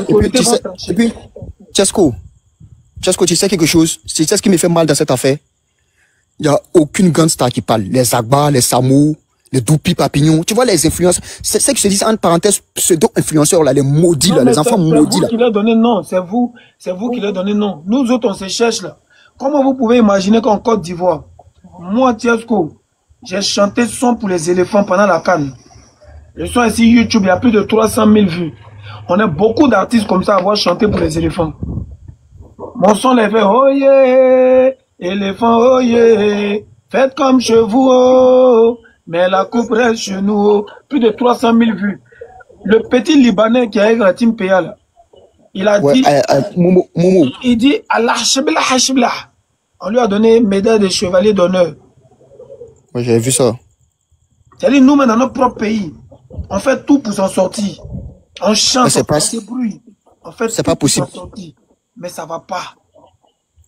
On a donné chevalier d'honneur de la culture à un petit Libanais qui a dit 2 phrases dans une chanson. C'est déplorable. Et tous les artistes ivoiriens qui ont chanté là, vous n'avez pas pris un point d'artistes, au moins une vingtaine d'artistes comme ça pour leur donner un peu d'espoir, un peu de courage dans leur métier, pour les rendre grands un peu, pour leur donner un peu de dignité. Hein. Mais vous allez prendre un petit Libanais qui a dit 2 mots en arabe dans une chanson pour lui donner une médaille d'honneur. Et quand moi je parle de ça, le petit vient m'insulter carrément. Hein. Il dit, oh toi vieux là, toi tu ne faut rien, quitte là. Maintenant son grand frère Sanayek, il dit, oh toi artiste de TikTok là, dégage là-bas. Moi-même mon propre pays. Moi j'ai écrit à Doupi Papillon. Bon, en tout cas il a fait comme il a pas vu. Je lui ai dit, ah mon vieux, qu'est-ce que toi tu en penses du sujet? Ça parle pas, hein, ta danse cuit. Je sais pas le pays, ça danse, je sais pas moi. Ça parle des Imo et puis des Didibé pendant qu'ils sont en train de vendre le pays, des influents. Il y a pas quelqu'un qui parle, hein, Samo, Zagba, des enfants du pays, personne parle. Il fait comme il voit pas. Je sais pas s'ils ont peur ou bien s'ils ont pris un peu, mais ça fait pitié. Faut taguer, faut laisser Zagba. Ceux-là, ce sont les enfants. Et les vieux du pays, là, ceux qui ont chanté Souglou depuis combien d'années, là, et les vieux de Coupé Recalé, là, et les reggaeman, faut laisser, pardon.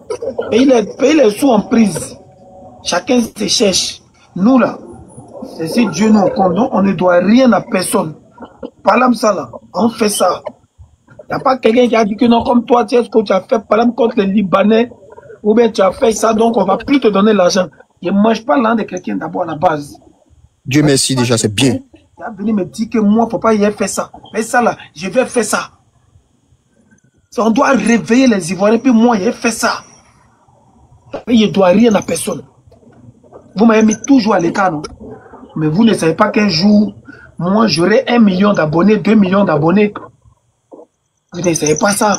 Il y a d'autres qui disent que non, que comment on appelle ça, que c'est une manière que, bon, nous, quand on attend de se plaindre, c'est une manière, par exemple, de révolter le peuple, pour que les gens, ils essaient, par exemple, de comment on appelle ça, de créer des trucs, de dire que, par exemple, c'est la faute au président Alassane Ouattara. Ça n'a rien à voir d'Alassane Ouattara. On parle du pouvoir. Moi, c'est Djoula, mais, moi, il essaie de Djoula, mais il essaie de parler de... Ado, là, c'est un politicien. Chacun a ses partis politiques. Eux, là, ils luttent entre eux. Nous autres, là, nous, on est des révoltés, des révolutionnaires.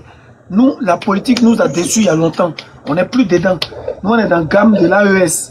On espère qu'un jour, nos pays seront dirigés par des militaires pour chasser tous les impérialistes, tous les Franco, tout le monde, les Libous, tout le monde. Et puis on repart zéro.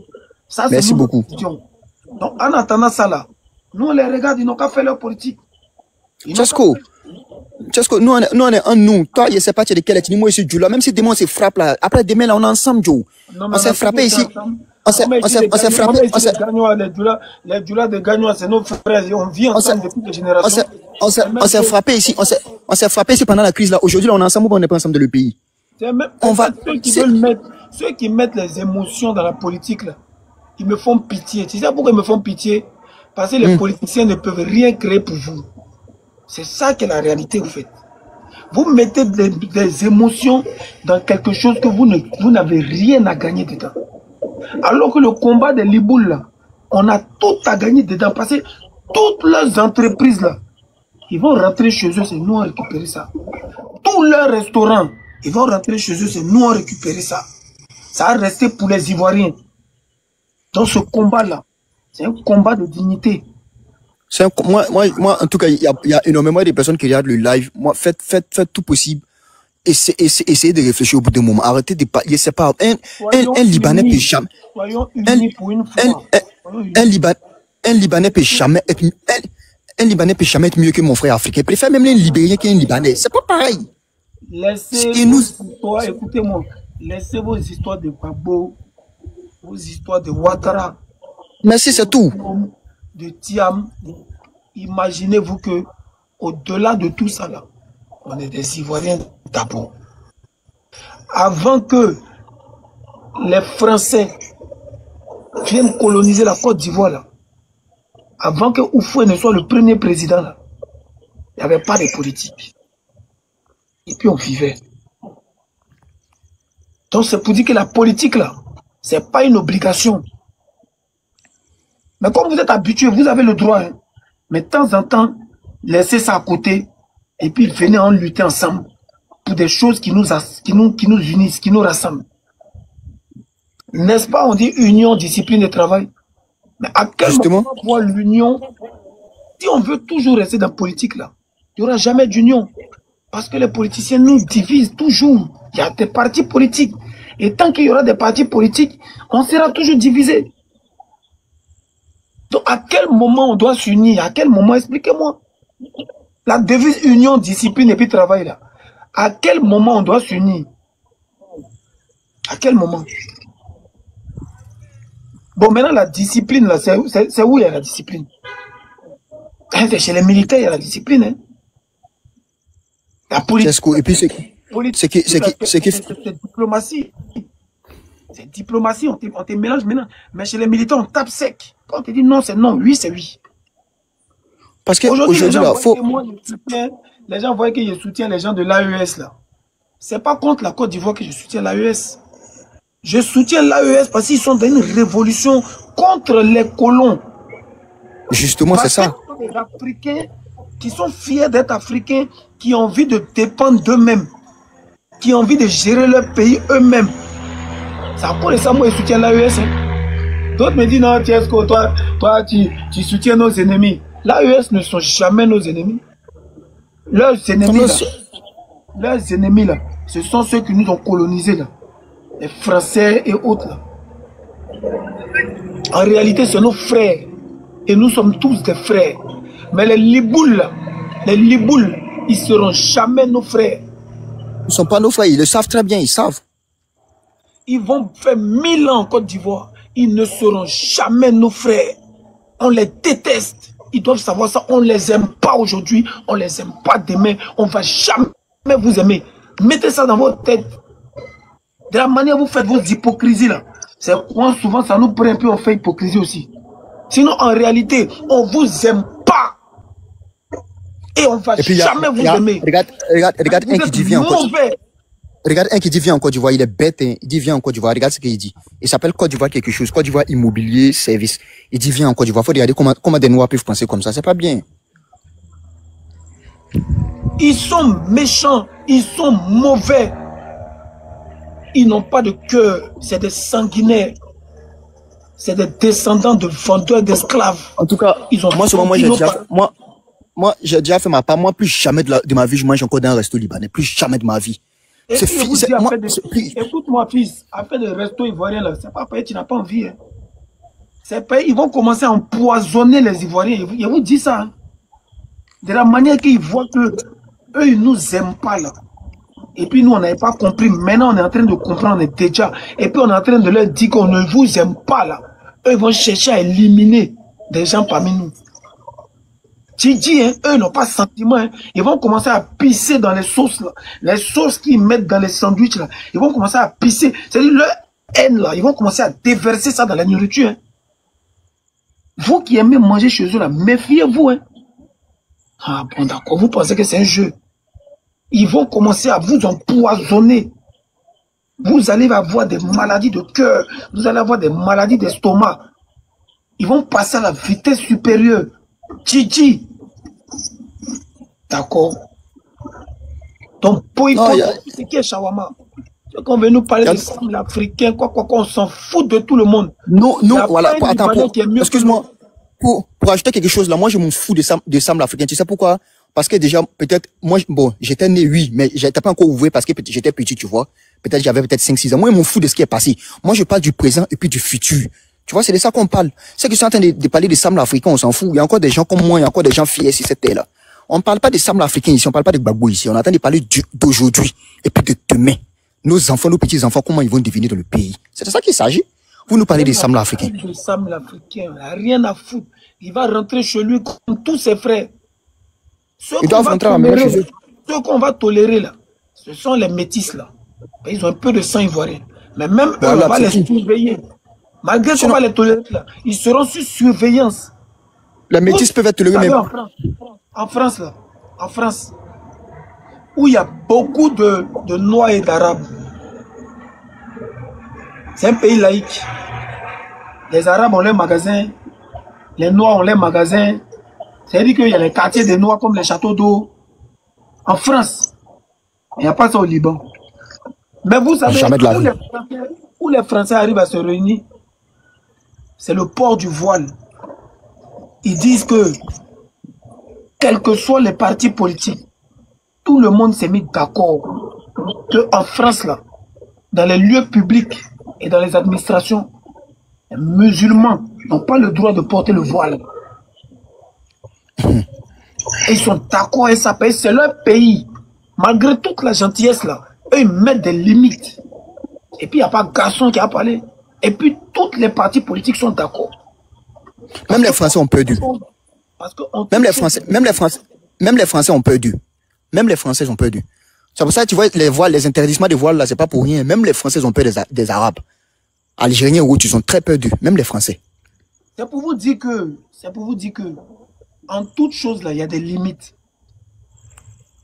Parce que les Français même qui sont ouverts là, qui sont dans une démocratie, et puis il y a toutes les races chez eux là. Et puis eux-mêmes, ils ne s'entendent pas entre eux dans la politique là. Il y a l'extrême droite, l'extrême gauche, la droite, le centre, et c'est pas quoi là. Ils se réunissent pour une cause. Eux tous, ils se réunissent. Et puis ils disent oui, effectivement, on ne veut pas du port de voile. Vous pouvez être musulman, oui. Vous pouvez être chrétien, oui. Vous pouvez avoir vos églises, vos mosquées. Le port de voile dans les lieux publics et les administrations, nous tous, nos partis politiques, là, on dit non. Parce que ici, là, c'est la France. Et c'est pas dans nos traditions, et c'est pas dans nos coutumes. Donc, on ne veut pas. Tout le monde respecte. Merci, c'est clair. Donc, en Côte d'Ivoire, là, c'est pas parce qu'on est contre quelqu'un. Mais dans nos coutumes, là, dans nos traditions, là, les Libanais ne peuvent pas avoir d'école chez nous. Voilà, et puis pour ajouter aussi, là, il faut beaucoup que le noir aussi arrête de se prendre par l'émotion. Tu vois, tu sais, il nous gagne où ça à 50-60%, tu sais, c'est où? Est-ce que vous savez c'est où ils nous gagnent beaucoup? La plupart, il faut que vous vous rêvez là, c'est la religion. Ils nous prennent beaucoup par la religion parce qu'ils savent qu'on est manipulable. C'est beaucoup ça, il faut beaucoup se réveiller. La religion, même qu'eux-mêmes ils prônent et puis ils aspirent à ce que les gens deviennent, je sais pas moi, musulmans ou truc là. Et puis eux ils tuent les gens et puis ils massacrent les gens, ils tuent les gens, ils font du n'importe quoi. Posez les mots.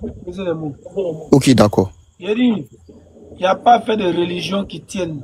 Tout ça là, c'est le passé. Ce qu'ils ont fait pour nous marmailler là, tout ça c'est le passé. Aujourd'hui là, on est déjà et on va rien laisser passer. Et rien ne va nous diviser. Que ce soit la politique ou la religion ou les ethnies ou rien ne va nous diviser. On est vous. Et on va vous faire ça dur. Toi, un blanc, tu as regardé dans les yeux, tu as me dit que tu es abbé. Toi, tu es abbé. Tu es abbé. Comment on appelle ça? Lui qui dit vêtements là. Il dit lui, les abbés, les musclés. Il sait pas, il raconte quoi lui? Il dit les abbés. Il dit les ivoiriens. Et puis il nous traite de gagner des libériens. Regardez comment il peut nous traiter. Bon, faites tourner la parole. Il est bientôt coupé. Il doit aller. D'accord. Ok. Le 13 de chez moi, ici aux États-Unis. Je serai au Burkina Faso en concert en décembre. Je serai à Paris à la fin de ce mois. Là, je suis aux États-Unis. Je suis chez ma femme. Voilà. Je suis chez moi. Comme ma femme est enceinte, donc je suis là. Je suis aux États-Unis, il est 16h, je suis à Los Angeles. Voilà. Ok, coupe le micro. Ok, Celebrity, vas-y. Si tu as ton mot à dire avant que je coupe, le peuple, vas-y. L'homme fort, vas-y. Merci beaucoup, monsieur Tchesco. Merci beaucoup pour ça, c'est l'éveil que tu portes à l'Afrique. Sur le travail que tu fais là, dans d'autres cieux, dans d'autres contrées, c'est l'État, c'est l'administration qui fait. Mais cela, nos ancêtres africains et les afro-descendants, nous te suivons depuis. Nous suivons ce qui se passe avec le Libanais et ce qui se passe en Côte d'Ivoire. Ce n'est pas seulement en Côte d'Ivoire, hein. Au Cameroun, ça se passe et aussi dans les Caraïbes. Moi, je suis d'origine camerounaise. Ce que je voulais dire, c'est que déjà, la Côte d'Ivoire, c'est un pays hospitalier, un pays qui a des atouts. Et toutes les activités économiques qui sont détenues par des Libanais, ce n'est pas parce qu'ils sont sages ou intelligents, c'est tout simplement que l'État a failli et avec la corruption, on les a donné les secteurs stratégiques et géostratégiques. Et c'est ce qui a enrichi les Libanais. Ils sont pas venus en Côte d'Ivoire avec de l'argent, non. Qui les font la recette? Ce sont des Ivoiriens. Ce sont pas des Libanais qui quittent du Liban pour venir acheter. Donc, ce que je prône actuellement, c'est quoi? Que tous les Ivoiriens boycottent tous les produits des Libanais parce que, comme ce que tu as dit, fondamentalement, ils ont une haine viscérale pour l'homme noir. Donc, si vous partez acheter quelque chose dans un magasin, ils peuvent pisser dedans, ils peuvent faire des trucs dedans. Et vous savez aussi, ils ont aussi des pratiques très occultes qui le font, hein. Donc, n'oublions pas cela. Donc, boycotte toutes les activités des Ivoiriens, les restaurants, les magasins, les boutiques. Allez acheter chez vos frères, chez les Ivoiriens, chez les Burkinabés, chez les Maliens, c'est comme ça qu'il faudra faire. Ça fait créer un protectionnisme économique. Et eux-mêmes, ils vont commencer à fermer des boutiques. Ça, c'est très clair. Et moi, c'est que je... plus manger shawarma en Côte d'Ivoire. L'homme, il aime voir manger shawarma encore dans ce pays-là. Vous allez me comprendre. Et ce que tu disais, moi, je suis dans le domaine de la société civile et du domaine politique au Cameroun. Ce qui s'est passé, nous aussi, les Libanais ont fait la même chose. Hein. Vous savez, au Cameroun, il y a un trafic humain des Libanais, donc ils partent dans les campagnes reculées au Cameroun, à l'est et au sud. Ils trompent des familles, les familles leur donnent de l'argent, ils font des passeports, disent tu vas aller travailler au Liban. Quand les jeunes filles arrivent au Liban, ils confisquent les passeports, ils ont une loi chez eux qui s'appelle Kafala, donc ça veut dire que le propriétaire te possède. Quand les filles arrivent, elles travaillent de 5 heures le matin jusqu'à 5 heures.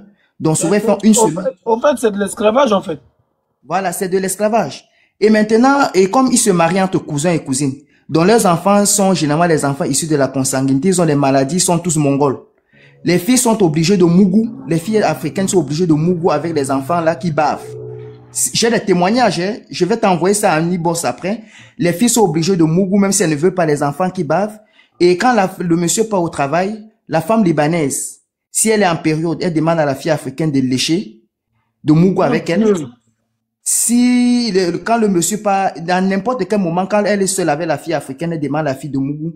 Elle demande aux filles africaines de manger la nourriture déjà frélatée, d'une nourriture qu'on veut jeter à la poubelle. Elle dorment avec des chiens. Donc, vous savez où on garde des chiens? C'est où les filles africaines dorment là-bas. Et quand le monsieur rentre du travail, il dit à la fille, je veux que tu partes nettoyer chez ma maman.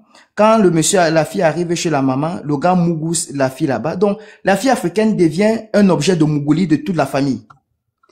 Et le jour que il y a une fille camerounaise, la dame un jour, la fille a refusé de mougou avec elle parce qu'elle était en période. Elle demande à la fille d'aller nettoyer les vitres. La fille pas nettoyer les vitres. La femme libanaise lui a poussé. Chance que la fille était un peu solide que la femme libanaise, elle a arrêté le balcon. La fille n'est pas tombée, mais elle a cassé son pied. Et les filles m'ont envoyé tous les témoignages. On a contacté la justice au Cameroun. Le monsieur libanais qui gère le business, il s'appelle monsieur Kolban. J'ai ses photos, on a tous les images. Hein. On lui a porté plainte, on lui a arrêté au Cameroun et on lui a mis en prison. Et il a fait libérer 2 filles camerounaises. Elles sont rentrées au Cameroun, à Yaoundé. Et le monsieur a négocié face à nos autorités, il est sorti.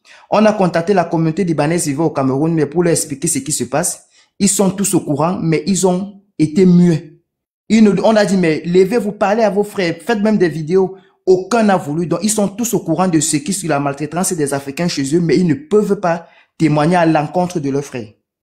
Ils sont mauvais, hein, putain. Ils sont au courant tous, on a tout. Et en même temps, c'était quand, et c'est ce que je te dis, je suis en train de vous dire, c'est ce qui s'est passé quand le premier ministre libanais était en Côte d'Ivoire. On a contacté les autorités ivoiriennes de dire, bon, il faudrait un peu leur questionner le premier ministre libanais. Mais aucune autorité ivoirienne n'a, parce qu'on leur a envoyé les preuves, hein, aucune autorité ivoirienne n'a réagi. Et quand j'étais surpris, j'ai vu certains rois en Côte d'Ivoire ont donné la clé de la ville d'Abidjan. J'ai dit, mais attends, comment des gens qui maltraitent vos enfants chez eux? Et parmi les filles dans les témoignages, tu dois écouter l'accent, il y a des Ivoiriennes, il y a des Ghanéennes, il y a des Camerounaises. Donc, elles m'ont envoyé tous les voix. Moi, je te dis, frère, j'ai fait 1 semaine, je n'ai pas pu dormir. Hein. J'ai fait 1 semaine, je n'ai pas pu dormir. Il y a un monsieur au Cameroun, il s'appelle Soares, il est aussi sur TikTok. Je lui ai dit que bon, j'ai l'affaire là, moi je serai à distance parce que là, je ne parviens pas à dormir. J'ai eu un traumatisme parce que les filles m'appelaient à tout moment, elles pleuraient sur WhatsApp. Et quand les Libanais viennent, il faudra que la fille cache le téléphone. Parce que si on l'attrape avec le téléphone, ah là c'est mauvais. Et le consul du Cameroun au Liban, c'est un Camerounais de nationalité, mais il est Libanais d'origine. Quand les filles partent, on lui questionne pour les affaires. Les filles se plaignent à lui, il renvoie les filles chez le bourreau, on tabasse encore des filles. Et les filles, certaines filles qui ont voulu fuir, Les filles, ils m'ont dit ceci, certaines ont fui, elles sont passées par la Syrie. J'ai dit, mais la Syrie, c'est un pays en guerre. C'est où les filles africaines me disent que non. Le Syrien, malgré que c'est un pays en guerre, ils ont encore un peu de la gentillesse dans le cœur. Mieux encore des Syriens que des Libanais. C'est ce qu'ils m'ont dit. Moi, je n'ai jamais vécu en Syrie ou au Liban. Donc, vous comprenez, ils ont une cruauté. Comment avec cette cruauté, ils parviennent à vivre? Je vais rentrer de suite là. Et puis comment avec cette cruauté-là, ils parviennent à vivre chez nous? Et c'est nous qui leur donnons les marchés géostratégiques. En Côte d'Ivoire, par exemple, ou au Cameroun, ça veut dire quoi? Il y a des activités économiques qu'on ne donne pas à un étranger. Vous voyez la guerre qui est entre la Russie et l'Occident. Vous pensez que si les activités, le poumon économique, par exemple le porc, le cacao, l'import-export, les choses comme ça, si c'était les étrangers, c'est que la Russie est tombée. Les secteurs géostratégiques d'un pays, on ne donne pas dans les mains d'un étranger. Si le président veut te rendre riche aujourd'hui, il te met d'une activité économique, par exemple l'exportation du cacao de part international, tu deviens milliardaire en une journée. Nous avons vu notre Goliath, Yaya Touré, qui paie un procès face aux Libanais en Côte d'Ivoire. Ça, c'est une insulte pour nous les Africains. Ça, c'est une insulte pour la mémoire de nos ancêtres. En Côte d'Ivoire, tu peux voir une légende. En Côte d'Ivoire, tu peux voir une légende perdre un procès contre un Liboul. Donc, cela vraiment, et ce qui me fait plaisir, c'est que la nouvelle génération aujourd'hui, nous ne sommes pas une génération complexe. Nous sommes une génération ouverte au monde, sage et intelligente et qui raisonnons. Nous allons appliquer la réciprocité. Les Libanais doivent rentrer chez eux. Qu'ils sachent qu'ils sont sur nos territoires, la terre de nos ancêtres. L'esprit de nos ancêtres sont là. Ils ne peuvent pas nous dominer chez nous. Et on sait qu'ils ont l'esprit. Ils doivent rentrer tous chez eux. On ne veut pas. Et même leur métis. Si le métis est traître, il va retourner voir ses parents au Liban. Là-bas, il va être traité comme un sous-homme. C'est où il reviendra à la raison. Et que le domaine des religions, non. La religion n'a rien à voir avec. Nous, on est éveillés. On ne va plus nous tromper avec les histoires des religions. Nous sommes éveillés. On s'en fout de la religion. On ne peut pas nous tromper avec ça. Je suis fier de vous. Je suis fier de votre panel et je suis fier de l'éveil des Africains. Ça, c'est vraiment, je vous dis merci pour le panel et je passe la parole à une autre personne. Merci, mon frérot. Dans 5 minutes, je vais couper parce que j'ai un rendez-vous. Mais sachez que, abonnez-vous à mon compte. Vous allez voir la victoire de ce combat-là. C'est pas un jeu. Je vous jure sur ma vie que je vais m'asseoir, je vais me concentrer dessus. C'est vrai, je suis artiste. Ça va pas m'empêcher de chanter. Ça va pas m'empêcher de faire mes showcases. Ce samedi, j'étais en showcase ici. D'ailleurs, à Los Angeles, invité par la grande famille des Bamileke, les Camerounais. Ils m'ont super bien reçu. Ils ont versé l'argent sur moi. J'ai chanté, il y a Dieu dedans. Ça m'empêche pas de continuer à faire mon combat. Donc, vous pouvez compter sur moi. Et puis, on recrute tous ceux qui veulent nous aider, que ce soit dans la diaspora, que ce soit sur le terrain. On fait un recrutement. Laissez vos contacts inbox. On va vous contacter. On va aller jusqu'au bout de ce combat-là. Voilà. Moi, ici, un panafricain. Vous pouvez être politicien. Chacun est ce qu'il veut. Mais on a un seul combat et on a un seul objectif. Quand on l'aura atteint, chacun va continuer sa route. Vous comprenez un peu? Donc, ne vous inquiétez pas. Voilà. C'est Dieu seul qui nous bénit. Mais c'est un combat d'une génération. Et c'est notre génération. On doit prouver à nos ancêtres qu'on n'est pas des lâches. On doit prouver à nos enfants qu'on n'est pas des lâches. Les Libanais sont une race de vipères.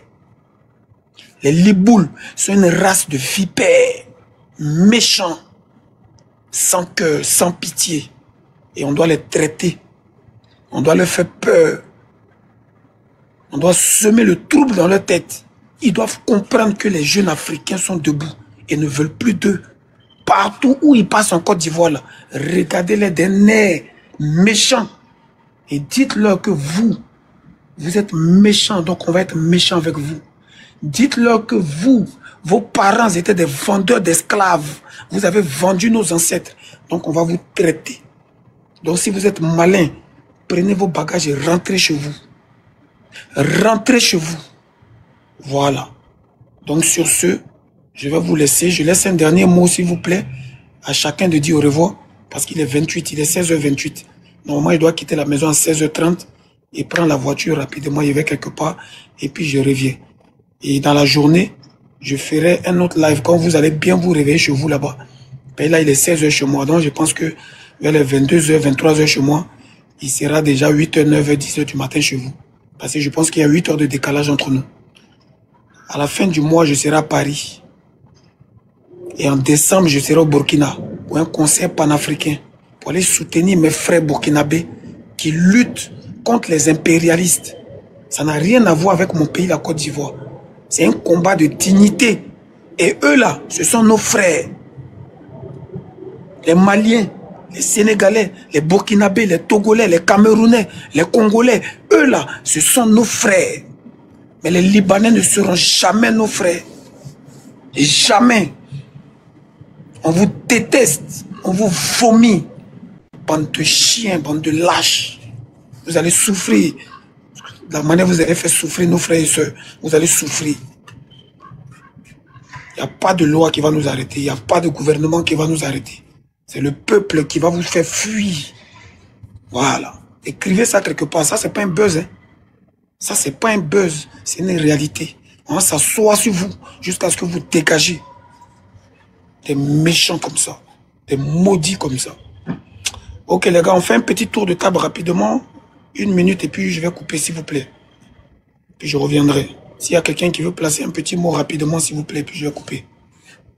S'il n'y a pas, vous pouvez commencer à descendre un à un et puis je vais couper. Il ne faut pas que je coupe ça sur vous. J'ai fait une vidéo où je dénonce ces gens-là sur mon TikTok. C'est ma vidéo, ma première... après, déjà, mes 3 vidéos qui sont épinglées, pour me soutenir, vous pouvez partager, vous pouvez republier. Maintenant, la 4e vidéo, c'est la dernière vidéo. C'est où je dénonce les liboules. Donc, je vous demande pardon. Partagez cette vidéo au maximum. Où je dénonce les liboules. Où je dis tout leur vrai nom. Où je fais un appel au peuple. Partagez cette vidéo. Republiez cette vidéo. Voilà. Ceux qui me traitent d'artiste, viande, artiste, machin, il n'y a pas de problème. C'est parce que je ne suis pas un artiste corrompu que je peux faire ce combat-là. Donc, tes insultes et tes moqueries, franchement, j'en ai rien à faire en fait. Ok? Voilà. Donc, s'il vous plaît, quand je vais couper ce direct, abonnez-vous massivement. Envoyez vos contacts pour ceux qui veulent faire le combat. Allez partager la dernière vidéo que j'ai faite, où je parle des liboules, où j'ai attrapé l'argent comme ça. Allez partager ça parce que c'est un message très important que tout le monde doit écouter. La révolution, c'est maintenant. Ok? Voilà. Donc, je vais couper le live, les gars. Je vais couper, il est déjà 31, il est 16h31 chez moi. C'est bon? On fait comme ça la famille. Que Dieu vous bénisse. Force à vous. Force à la révolution. Force à l'Afrique. Et que Dieu maudisse ces liboules. Abat les liboules. Malédiction sur vous. Vous allez quitter notre pays. Vous allez quitter l'Afrique. Noir. Allez. Hasta luego, les gars. Allez partager et republier les vidéos là, s'il vous plaît. Et puis, vous me taguez. Voilà, vous laissez beaucoup de commentaires. La vidéo d'ici, les liboules là, laissez beaucoup de commentaires. Ça va faire que TikTok va soulever ça encore. Il va mettre ça dans l'algorithme. Vous laissez les commentaires, vous me taguez, vous republiez ça, vous partagez ça à vos amis. On est dans une bataille. Et on a besoin de tout le monde pour cette bataille. Que Dieu vous bénisse. C'était le rebelle Tchesco, le sultan, le gringo. Il y a toujours Dieu dedans. Il y a toujours Dieu dedans. Vive la révolution.